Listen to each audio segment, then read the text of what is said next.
அஸ்ஸலாமு அலைக்கும் வரஹ்மத்துல்லாஹி வபரகாத்துஹு. இன்றைய கேள்வியை பார்க்கலாம். மிக பெரும் பொய்களில் ஒன்றாகும், அது என்ன? அதர் ஹதீஸ் தான் மிஸ்காத் அல் மசாபிஹ். அந்த ஹதீஸில் 4621க்கு மேலே தேடினா இதற்குண்டான பதில் கிடைக்கும். இன்ஷா அல்லாஹ் கிடைத்த பதிலை தனிப்பட்ட முறையில் அனுப்பி கொடுத்துருங்க. நேற்று கேட்கப்பட்ட கேள்வியுடைய பதிலை தெரிஞ்சுக்குவோம்.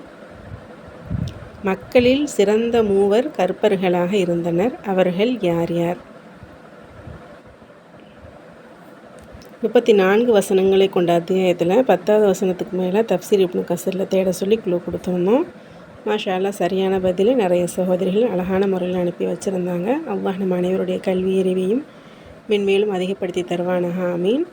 இது சூரத்துல் லுக்மானில் 31வது அத்தியாயத்தில் 12வது வசனத்தில் தஃப்சீர் இப்னு கஸீரில் தெளிவாக சொல்லப்பட்டிருக்கு. ஒரு கருப்பின மனிதர் சயீத் பின் அல் முஸையிப் அவர்களிடம் ஒரு கேள்வியை கேட்க வந்தபோது சயீத் பின் அல் முஸையிப் அவர்கள் அவரிடம், நீங்கள் கருப்பராக இருப்பதால் கவலைப்படாதீர்கள், ஏனெனில் மக்களில் சிறந்த மூவர் கருப்பர்களாக இருந்தனர். பிலால் ரலியல்லாஹு அன்ஹு, உமர் பின் அல் ஹத்தாப் ரலியல்லாஹு அன்ஹு அவர்களில் விடுவிக்கப்பட்ட அடிமையான மஹ்ஜா ரலியல்லாஹு அன்ஹு மற்றும் தடித்த உதடுகளை கொண்ட நூபியா தேசத்து ஞானி லுக்மான் என்று கூறினார்கள். அல்ஹம்துலில்லாஹ். நேற்றைய கேள்வியுடைய பதிலை தெரிஞ்சுக்கிட்டோம். தொடர்ந்து இணைந்திருங்கள். தினமும் ஒரு இஸ்லாமிய கேள்வியையும் அதனுடைய பதிலையும் இன்ஷா அல்லாஹ் இதன் மூலம் அறிந்து கொள்ளலாம். சப்போர்ட் பண்ணி சப்ஸ்கிரைப் பண்ணி ஷேர் பண்ணுங்கள். அல்ஹம்துலில்லாஹ். ஜஸாக்குமுல்லாஹு ஹைர்.